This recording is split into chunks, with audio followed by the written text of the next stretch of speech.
তো ব্যাংকও আসছিলাম টাকা তোলার জন্য, তো টাকা নিয়ে যাইতেছি এখন। ও ব্যাংক সান থেকে একটু ভিতরে মঙ্গলডোরা রোড দুয়ারের সাথেও।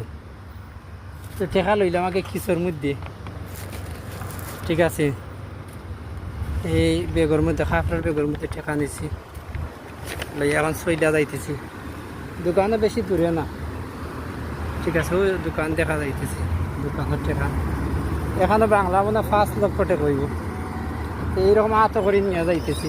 সবথেকে মজার ঘটনা হইল যে দোকানের ওমানের মধ্যে এই আমার হাত থেকে টাকা কোনো লোক আইয়া কোনো সময় নিবে না। এইরকম কিন্তু কাগজের ভিতরে কিন্তু আমি আত নিয়েও যদি যাই, এর দিকে ওমান অনেক শান্তি আছে, ওমানও সাদাবাজি নাই। ওমান